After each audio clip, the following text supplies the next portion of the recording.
Hello, good morning, good afternoon, good end of day, depending upon where you are. I'm Lisa Rosenberg, Global Partner and President of Consumer Brands at Allison Worldwide, and I am joined today by our fabulous creative strategy team led by Emily Sawyer, Jason Martin, Jessica Callaghan, and we are excited today to talk to you about the Ultimate Trend Report, a roundup of 2025's best trend predictions. And at the end of this hour, you guys should all have a very clear understanding of the trends that matter most. And this team is going to take you through what feels like a little bit of a speed date on all the trends that we've been seeing. So, to start us off, I just wanted to ground everyone in where we see brands living in today's world and how important cultural relevance is. We believe that we need to place brands at this collision of culture and commerce, and we do this by leveraging trends, by creating cultural moments, and by surfacing meaningful brand truths. And knowing how to leverage trends for cultural relevancy is key, thus the purpose of this webinar. So this is also one of the reasons we created Tap-In, which is a creative lab that spots burgeoning trends before they crest and helps brands tap in to what's happening in culture, ultimately driving conversation and brand love. Makes us a bit of an expert if we do say so ourselves. But before we can get into the trends, we first need to define what they are and what they aren't. So I'm going to turn things over to Emily. Okay, so to ground us, I just want to talk real briefly about micro trends. So as I'm sure you may have heard, a micro trend has a shorter lifestyle cycle. It's usually relevant to multiple brands, and it really dominates the cultural conversation. So you think of things like when Brat Girl Summer took over the world, when Mob Wife aesthetic forced us all to start wearing cheetah print, and when Jess Callaghan's still wearing it today. Looking for a Man in Finance that was around for a while, as well as very demure and very mindful. Then we look at macro trends. So macro trends are those things that affect a mass audience and have a longer shelf life. So when you think of something like pickleball, it popped up a few years ago, but it's still very much in vogue. Inflation is a macro trend that's going to continue to dominate conversation when our eggs and our milk cost more than ever. And things like astronomy and astrology have trended for the past couple years, but will continue to trend this year, no doubt. And then finally, we just wanted to ground ourselves on what's not a trend. You know, a heartwarming, inspiring story, while I love them and get sucked into all of them, a heartwarming story on its own is not a trend. Politics and religion, definitely not trends. Those are news. And a product on its own, announcement on its own, as marketers here, we just wanted to say, while a product could be created to jump into a trend, a product announcement on its own is not a trend. And then we talk about cultural milestones, which we want to approach with deeper sensitivity and strategy. Again, not a trend. But to look forward, as we're going to do in most of this webinar, we wanted to take just a moment to look back at 2024 because it was a crazy and complicated year. As you'll remember, 2024 was dominated by climate change, culture wars, info wars, military conflict, mass inflation, inequity, political polarization, and so much more. But there were also some bright spots. So I wanted to talk you through 2024 top Google searches. As you'll see, the #1 trending movie was Inside Out, which forced us all to get inside our feelings. There are also the Olympic chocolate muffins were the #1 trending recipe. I know I tried my hand at it in my own kitchen. And then there were some more serious topics that did dominate cultural conversation, like the #1 trending search of election, which makes sense in an election year. 2024 also gave us Dune Part 2, or what many affectionately refer to as 2 hours and 47 minutes of Timothée Chalamet battling sand. I did see that movie and fell asleep in the middle, so I can't tell you who won. And the whole world turned Brat. So beyond the album that was dropped that dominated culture, we saw many, many brands and people getting into this conversation, including, as you'll see on this slide, a bratwurst company and even Kamala HQ. In 2024, the Olympics also took center stage in Paris. I know we were all tuned in. And it's the year that Olympic athletes really became household names, due in part to the unprecedented look that we got inside the village. It's also the year that the Oxford Dictionary characterized by brain rot. And if you spent any time at all on Nutter Butter's TikTok, I can assure you that your brain, like mine, is partially rotted. So good. So good. It's also the year that Merriam-Webster said was giving polarization. No surprise here, given the wars that we've seen, as well as the politics and election that we saw in the past year. And then finally, 2024 was a year Time Magazine called, well, demure, thanks to TikToker Jules LeBron, which many of us will never forget. And now to our 2025 roundup, I'm going to pass it over to Jason, who will talk you through the beginning. Amazing. Thanks, Em. So how do we do this? The end of year report is a great way for brands to share thought leadership. And so each year, the list of published reports continues to grow. This year, we collected around 300 reports across a range of industries and categories, from Accenture to Bacardi and from YouTube to Zendesk. From there, our team, the three of us you see here, is reading through the stack, looking for trends germane to ours or our clients' businesses. And once we've got that long list compiled, we're working with some proprietary AI tools to sort and analyze the results, which we are taking and synthesizing based on our own in-house expertise. And so that's what gets us to the short list you're going to see today. But what we're going to start with is 10 macro trends that are shaping our lives. So high-level trends. For this, you can see our set of sources on the right. And notably, these are sources not just in the US, but across the globe. We're going to start with health span. And this reflects the shift in priorities from merely living long to being healthy throughout your life. Not surprisingly, this trend is being led by boomers who have profoundly altered every life stage they've lived through. They gave us hippies and then yuppies, and then kind of went comparatively quiet for a couple of decades as they accumulated billions of dollars in wealth that they're using to make the most of the time they have left. And then as we look at the rest of the US population as a whole, we're effectively split down the middle, with 52% of us believing we'll actually be healthier in 5 years.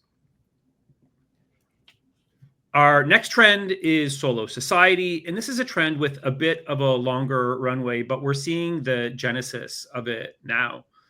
Between that newly graduated cohort that's taking their first post-college job in a fully remote or hybrid situation, or the increasing urbanization of the planet, people are adopting lifestyles that are less socially connected than they've been historically. And so what could the commercial impact of this be? I suspect grocery stores will start stocking more single-serve food items, maybe figure out how to package herbs for those of us only cooking for one. Our next trend, RIP hustle culture. And for generations, the path to the American dream has kind of looked the same. Go to school, work hard, climb the ladder, and at the end, you'll find yourself successful. But for Gen Z, this model isn't working as well as it did for their forebears. The job market's volatile, the housing market's inaccessible, and the rising cost of living is squeezing them on a day-to-day basis. As a result, they're quiet quitting jobs where they don't feel valued. They're pursuing entrepreneurship through a lens of a lifestyle business that enables more work-life balance. And they're fighting for the right to be offline in off hours, as we're seeing in Australia. And, the takeaway here is if they can't have the wealth of the boomer generation, then they're going to have some autonomy, at least. Our next trend, communities with purpose. This continues to grow in the wake of the pandemic. People are looking to connect with others in ways that are more closely aligned with who they want to be, as opposed to just hanging out, right?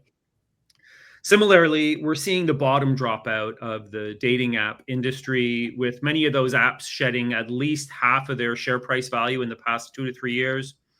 Why? It seems to be because people are looking for love in new ways, life after the swipe, if you will. And one way this is manifested is through running clubs, who have seen a 25% surge in recent years. Notably, Diplo, famous DJ, launched a running club in the US last year that is garnering a ton of headlines and attention.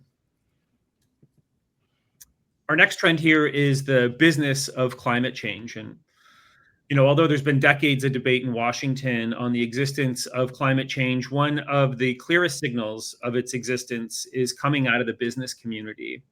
A study conducted by Harvard Business Review last year revealed that nearly 45% of US companies are developing or selling climate solutions. This is the free market doing what it does best, in a sense. On the other side, demand is holding strong. Consumers, in a recently published McKinsey report, stated they pay a 10% premium for products with clear sustainability benefits. Of course, we're going to talk a little bit about AI.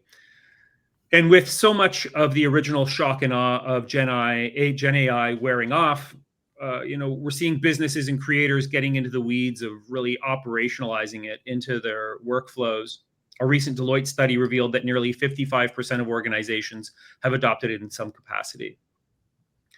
One example of a company who's done a great job of AI integration is Adobe. They've seamlessly and beautifully integrated Gen AI across their suite of software solutions. If you're a Photoshop or Illustrator user, you've seen how sleekly and cleanly they've integrated it. But they're also building amazing stock libraries of AI images that brands or content creators can use to, bring themselves or their brand to life in a whole new way. Elusive happiness is this trend we're going to talk about now. And last year's Gallup poll on happiness revealed that the US dropped from 15th place to 25th. It's not surprising, since what the world has experienced in the last 4 to 5 years. We've got pandemic, inflation, natural disasters here in LA and throughout the US. We're also a politically divided nation. And even though businesses have done more in recent years, adopting hybrid work or remote work models, national workplace happiness is down 5% over the past 5 years. One bright spot for this, for happiness, is the 60 plus segment. We were talking about them a little bit earlier. They seem to have it all figured out. Perhaps it's that health and wealth equation that they seem to have dialed in. Makes sense. Slow tech. So for 15 years, iPhone sales have driven Apple's growth to what it is today. But in Q4 of 2024, sales slumped 5%, indicating that consumer passion for new releases is waning somewhat. And, people are skipping the update cycle, putting their inflation-battered dollars elsewhere. In a fun reversal of fortune for McDonald's, they were finally given the right to repair the McFlurry machines so many of us give them the gears about on social media. Maybe someday we'll be allowed to easily repair the printers onto our home offices. And lastly, Gen Z nostalgia. Sorry, I'm one more there. Gen Z nostalgia for a life less online is manifesting in various ways in the surge of traditional digital cameras. Deglobalization. This is about to go into practice more fervently here in the US as the new administration takes a strong America First policy. In the world of travel, we saw protests throughout Europe last year, notably in Greece, as local communities reacted to the overwhelming influx of travelers from areas further afield. And lastly, we're seeing our relationship with China continue to cool a little bit. As of this moment, the future of TikTok is uncertain. Likewise, if you're a fan of Shein or Temu, they're facing some headwinds. Right now, they exploit a 1930s tariff loophole to ship products directly to consumers in the US, but new government efforts are afoot to slow the flood of those products into our shores. And our last macro trend is home as sanctuary. So amidst so much of what's going on in our lives, our homes continue to be places of solitude for us. And while it's really true for homeowners, we're seeing a marked trend towards renters investing more in the places they live, knowing that, getting into the market might be further away for them than they planned. Additionally, this year, Zillow introduced the Climate Threat Index on its platform to help homeowners understand the risks of any given neighborhood, especially salient considering what's going on right now in this country. And as I've noted, we've had tragic wildfires here in LA these past 10 days, and how we rebuild will need to be reviewed. But one trend we're seeing in wealthier cities with heavier building regulations is the necessity to go down, not up. So if we look at LA again, or Aspen would be another great example. Because of the height restrictions, a lot of wealthy homeowners are digging down instead of building up. And so they're excavating their way to new home theaters, new wine cellars, underground pools, and car garages. Oh, to be in Aspen. I would like to excavate my way to an underground pool. Yes, please. So with that, I'm going to pass it over to Jess to zoom in and show us a little bit more of the categories we're going to be looking at today. Amazing. As Jason mentioned, we're really going to double click on certain categories. We find these are the ones that are really driving consumer relevance. These are food and beverage, travel, dating, fashion and beauty, and design. So let's jump in. First, we're going to focus on food and beverage trends. As Emily mentioned at the beginning, we looked through hundreds of reports. So just a few logo examples of reports we pulled from for this section. You'll continue to see this throughout. And since we went through so many reports, we really wanted to cull down some of the top trends we were seeing across the board, which are these, and we'll click into each of these as well. All right, first we're going to talk a little bit about drinking and spirits.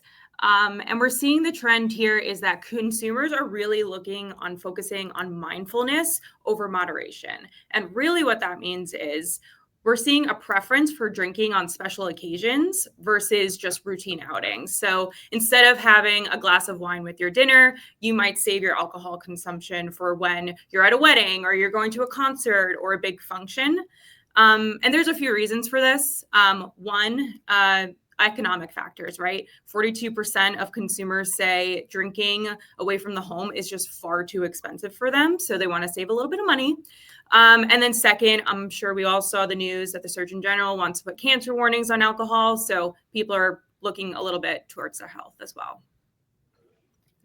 And then speaking of special occasions, event cocktails are really going to be where spirit and alcohol brands are going to shine in 2025, and really creating cocktails that kind of tie to the event that consumers are at. I think the most famous and one of my favorite versions of this is the Honeydeuce cocktail that Grey Goose comes out with for the US Open.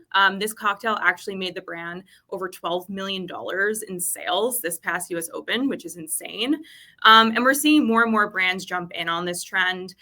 During the Eras Tour this past year, you saw Bombay coming out with some Taylor Swift themed cocktails at hotel properties tied to the tour. So again, this is really a great place to connect with consumers on your brand. Moving into some food, 2025 is going to be a very saucy year.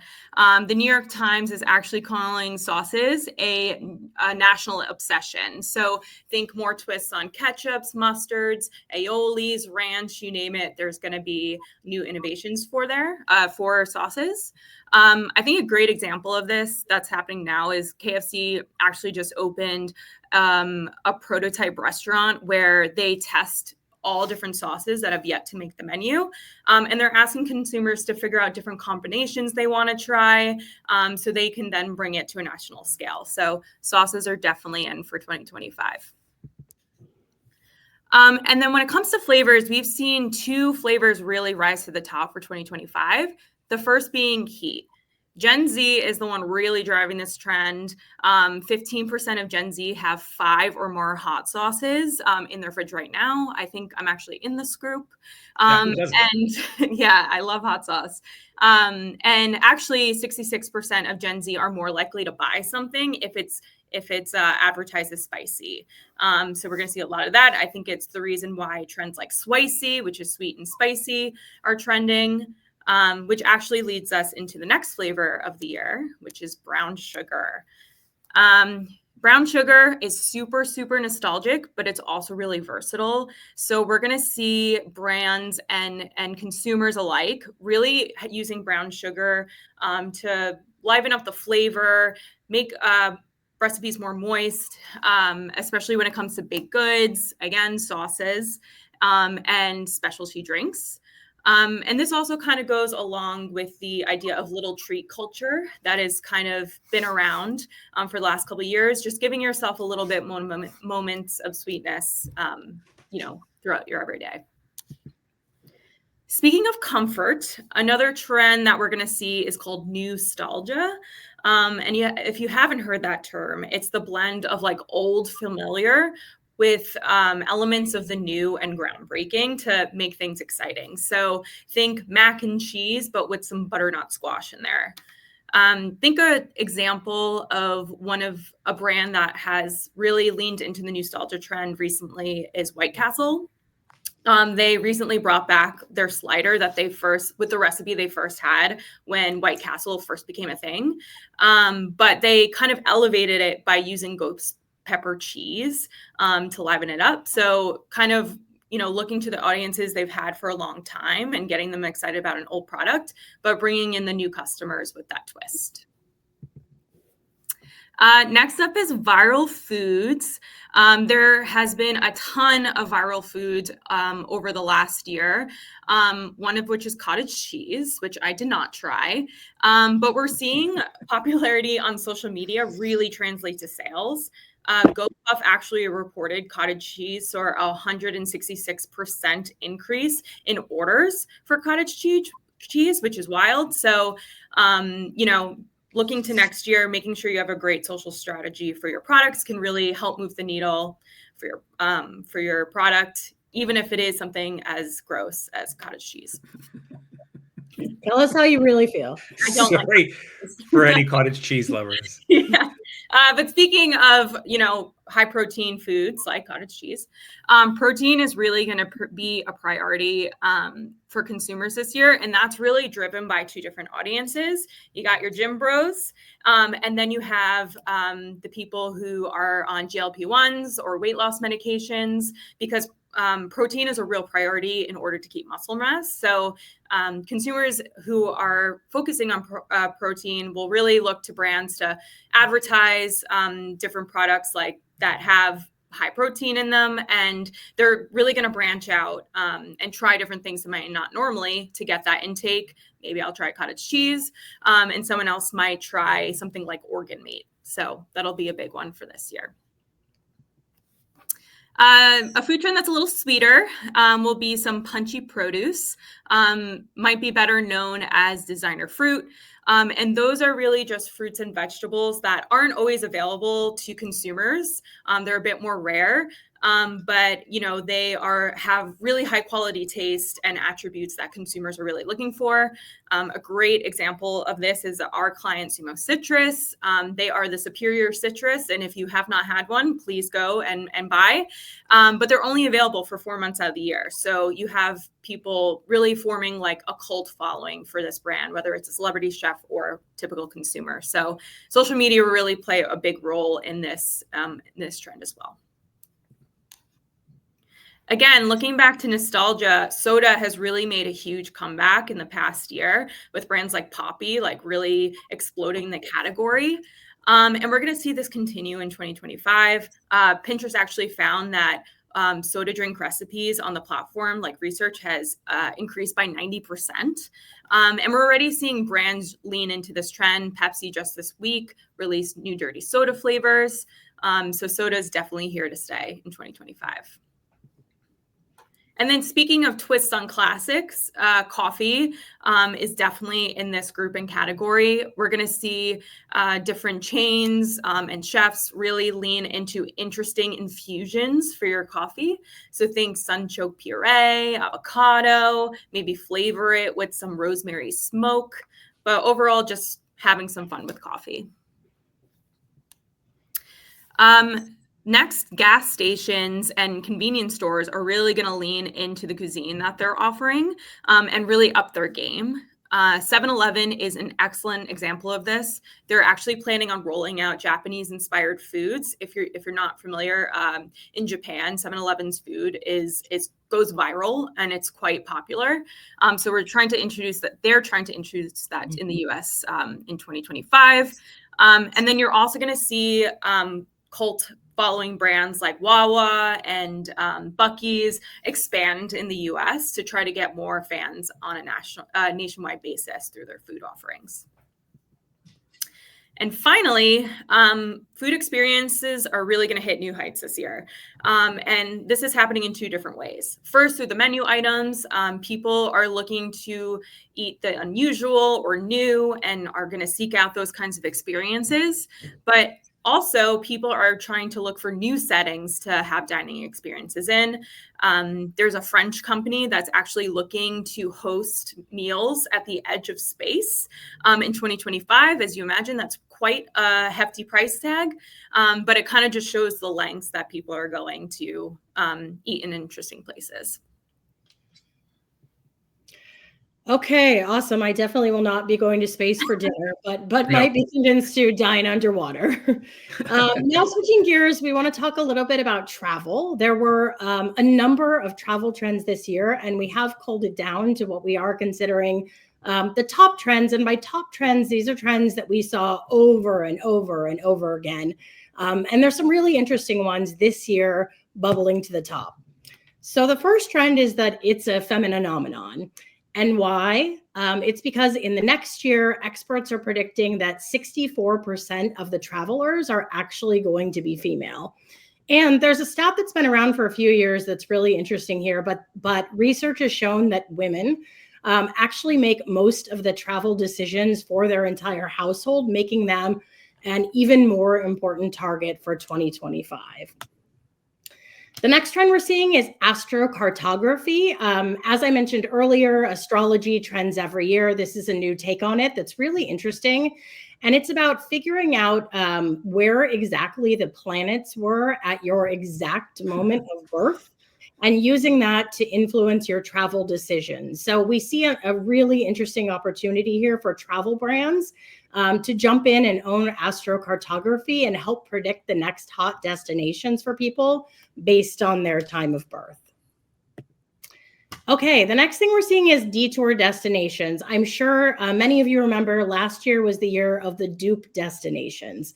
I feel like that's all anyone talked about. But this year we're talking about detour destinations, and that's exactly what it sounds like. It's appreciating the in-between. So if you're going from one destination and your next destination is, 2 hours from there, it's about leaning into the slow travel movement that's been popular for a few years, stopping at the nearby village, meeting some locals, and really appreciating the locations off the beaten path this year.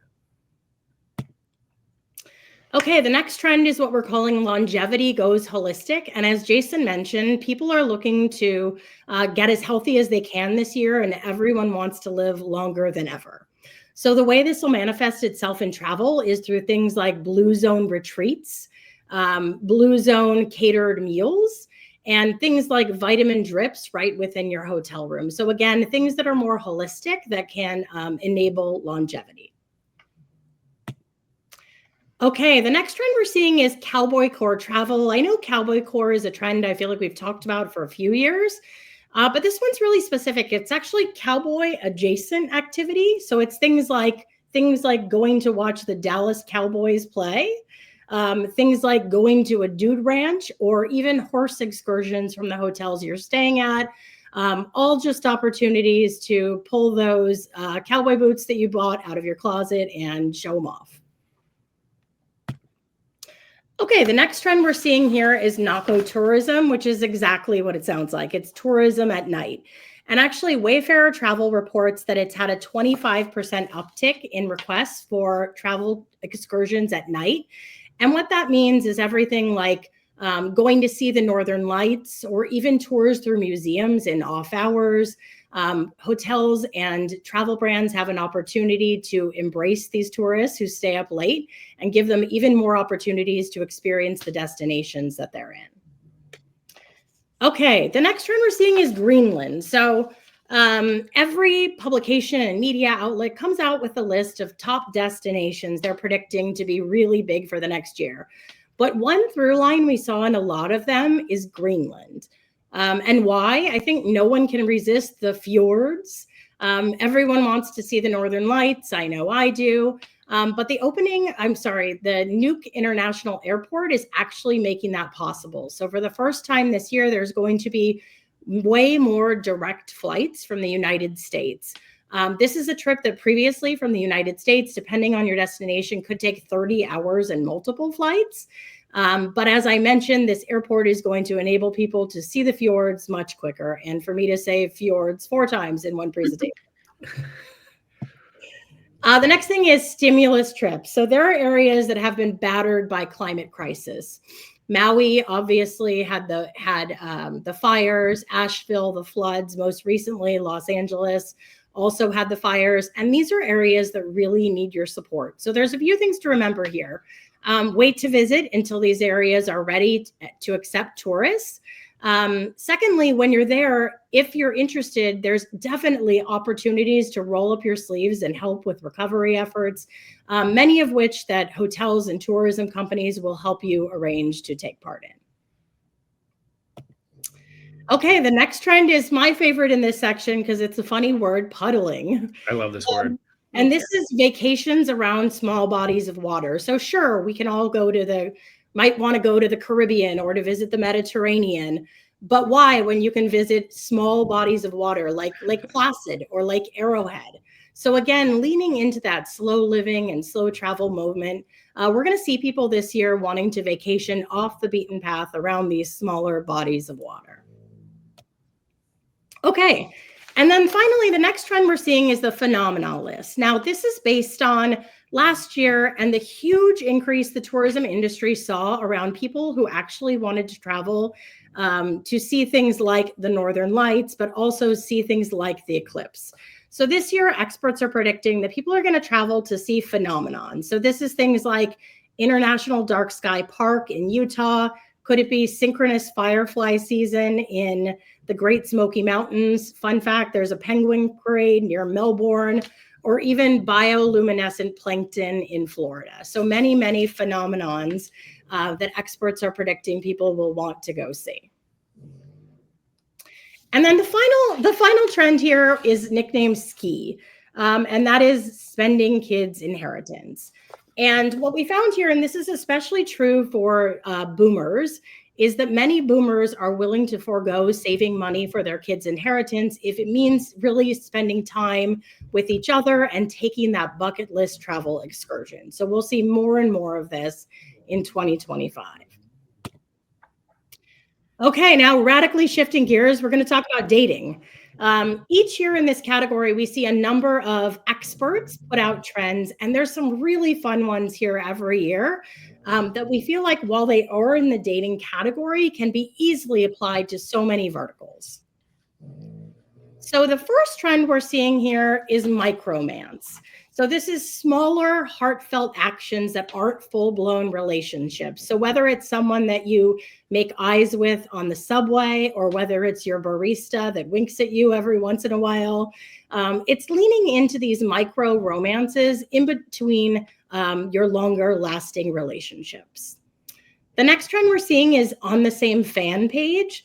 So this is the idea here, and Sonos put out some really interesting data here that people want to date people who share their similar interests. So whether it's book clubs, I know Book Talk is bigger than ever, run clubs like Jason mentioned earlier, or even leaning in and dating people who are on the same page when it comes to politics or even music.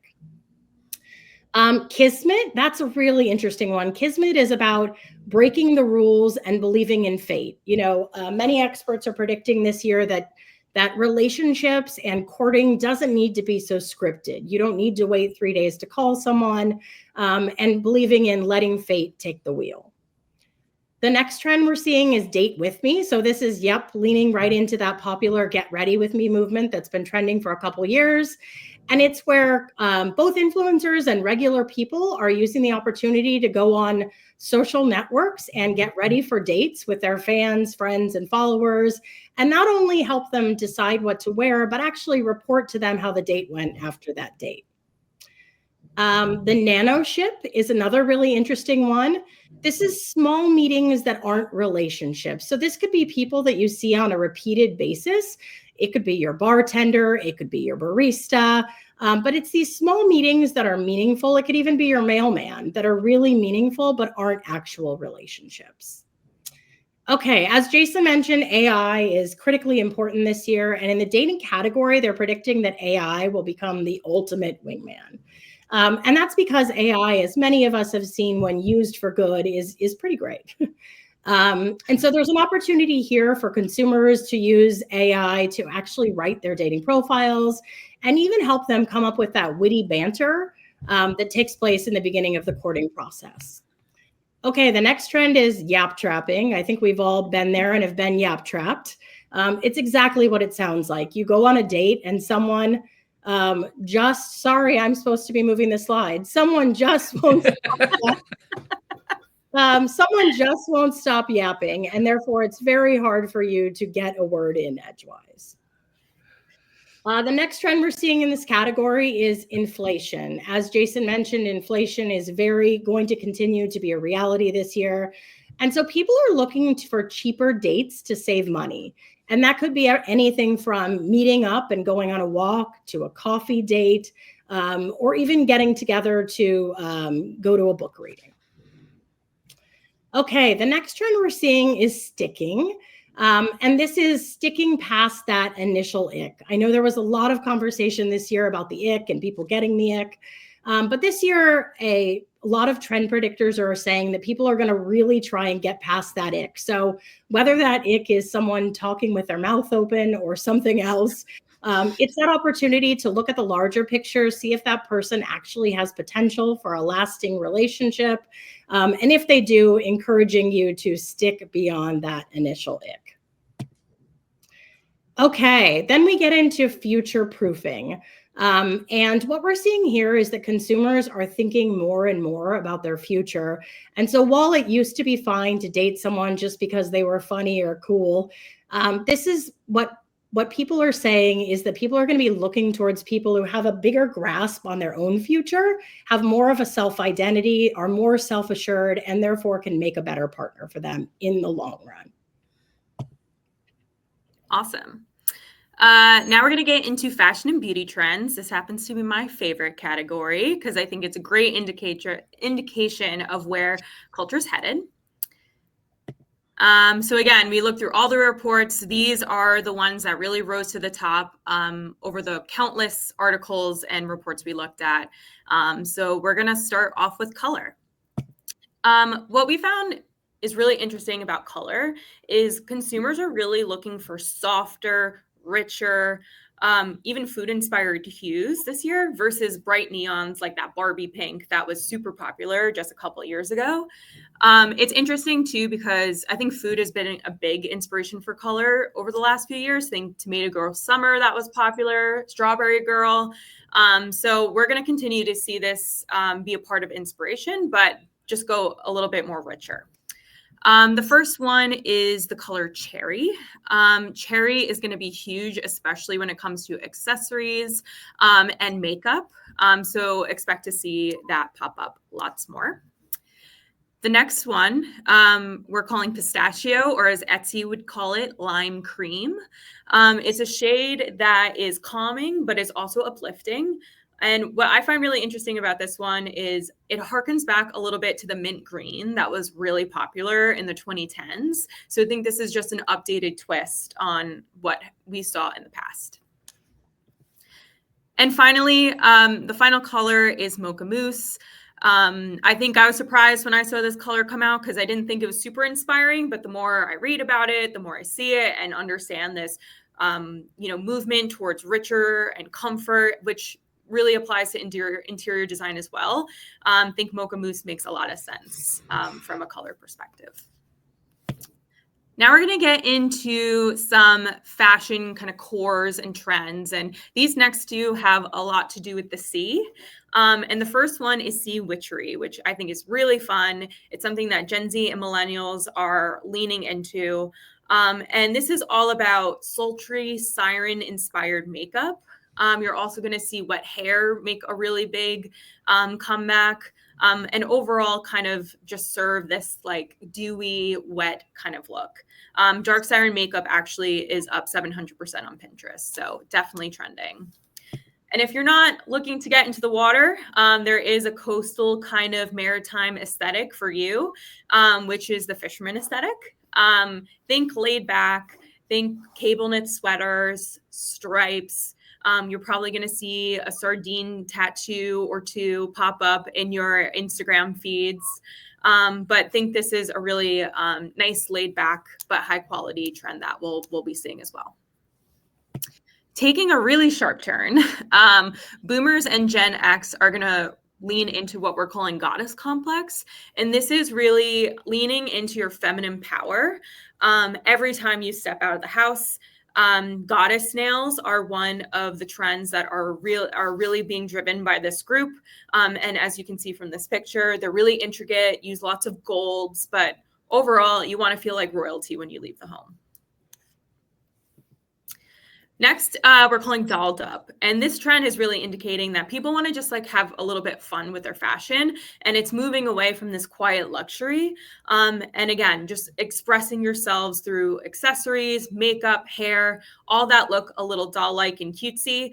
We're even seeing shoes inspired by dolls become super popular, like Mary Jane's. If you have a bit of an edge and those trends weren't necessarily for you, we have some two new cores that you might be interested in. The first one is castle core, and this is really inspired by medieval times and gothic looks. So expect to see some chainmail, on people's accessories, so necklaces, purses, like in this photo, even some stitching that kind of mimics armor, but overall leaning into that castle aesthetic. The next one is moto boho, which I think is kind of like a hippie with an edge. We're going to see a lot of people pair really soft aesthetics with some hard. So think lace with leather, bows with studs, but really leaning into this boho kind of look. Boho fits are up 800% on Pinterest. So definitely something we're going to continue to see in 2025. If you're like me, you had a couple of moments the back half of this year where you asked yourself, am I going to cut off all my hair and have a bob? I'm not going to do that, but a lot of people are. Bobs are definitely in for 2025. And what's really cool about this trend is people are really going in with what's best for their hair texture. So there's not one set kind of style. People are really going for, what's true to them and how their hair works. So you're going to see lots like Italian bob, French bob, blunt bob, flipped bob, you name it, there's a bob for it, and you'll see it in 2025. Next is excessive accessories. We've seen this trend kind of kick off in the back half of 2024 with the rise of bag charms, really adding some personality to what is usually a blank canvas. And we're going to see that kind of translate to other accessories. So think rings on every finger, tons of necklaces around your neck, have a bow in your hair, why not add 2 more? So more is more when it comes to accessories in 2025. And then finally, Sephora Kids. So I think last year we were all kind of confused and surprised when we saw tweens like headed to Sephora and buying all these products like retinol that are not appropriate for their skin. And brands are really taking this seriously. Not only are they going to look to formulate, different formulas just for kids and tweens, so we'll see them in store. They know this is something that is making them a lot of money. Studies have shown that if you have tween girls or children in your household, you're more likely to spend more money on beauty products. So expect to see a lot more, skincare items focused on tweens. Thanks, Jess. Now we're going to talk about design. This is going to be our last category. And we, again, looking at them all, we've assembled a short list of 9 trends that we're going to walk you through. Yep, these are the 9. So the first one is time warp. And this is really, a result of Gen AI and the amazing visualizations you can bring to life. What we're starting to see, what Adobe's starting to see as well is this merging of like 2 worlds, like ancient future meeting a future civilization, and the way you can kind of recombine eras in human history to create some really amazing, fascinating scapes. Next up, one of my favorites, Brain Rot UX. So Mischief was one of my favorite brands this year. I know Emily and Jess and I have been talking about them nonstop. They are a great brand. If you don't know them, go check out what they're doing. But this is just one launch they had for an ASCII2 film terminal that you could run off your computer. But as you can see, from a graphic design perspective, very Brain Rot-esque. Certainly, with wearables becoming fairly a mature category, certainly Apple's done a great job of bringing to life how you can visualize your own health. And so, you can sort through a variety of different indicators, different metrics, and there's really a mature, sophisticated set of tools that you can use now to make health decisions.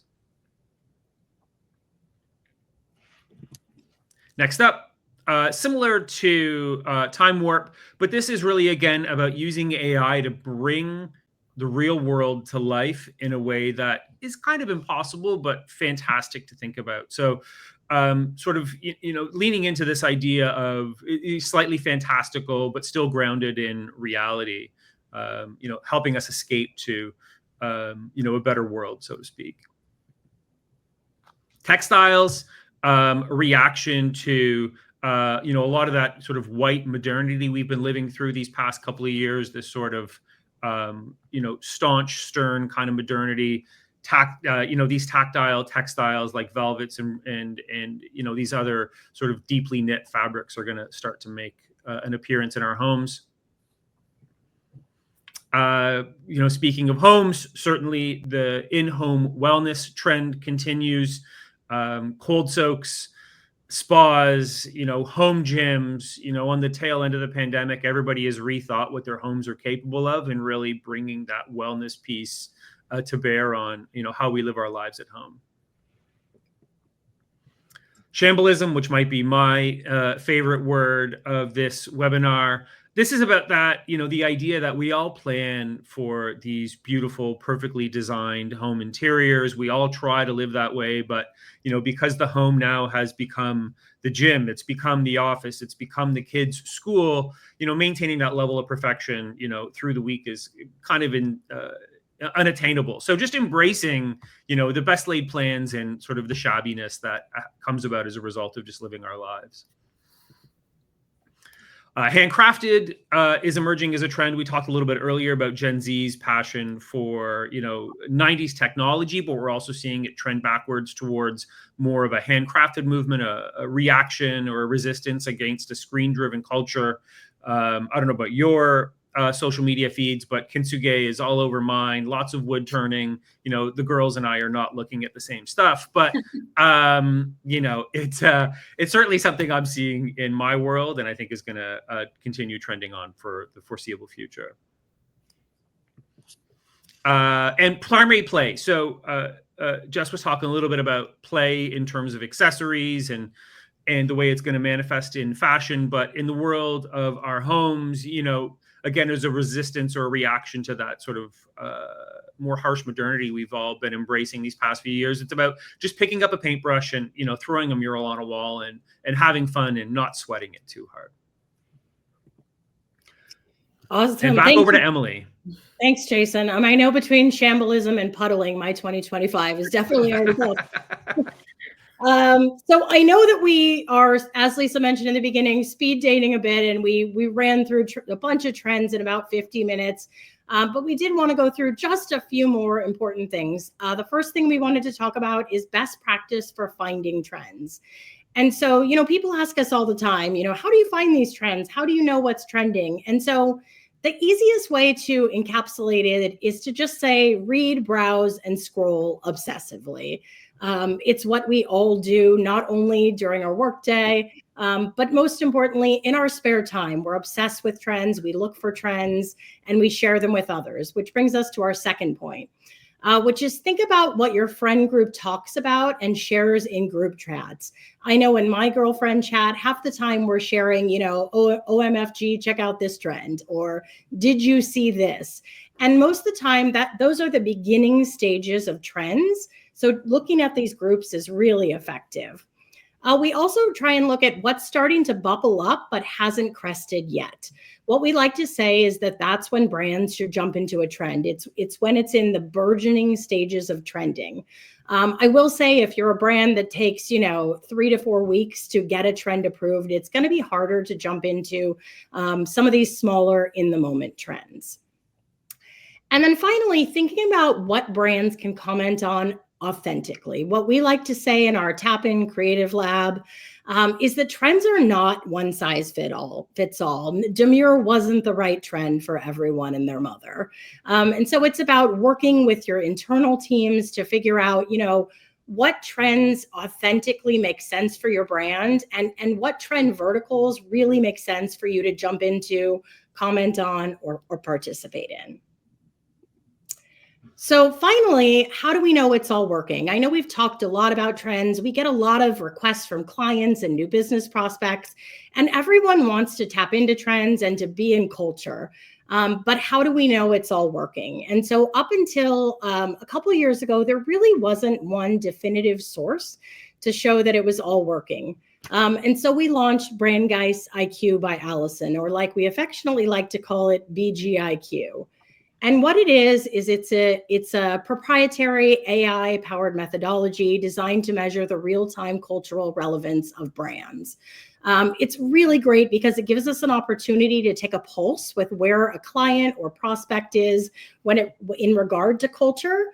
We have an opportunity to define a white space, and then from there, try some trends and show how it actually moves the cultural meter for those brands. So that's all we wrote. That brings us to the end of our presentation on the trends that we see the trendiest in 2025. If you have any questions at all, we do have a few minutes here, but you can always reach us each individually through LinkedIn under Allison or creative strategy at AllisonWorldwide.com.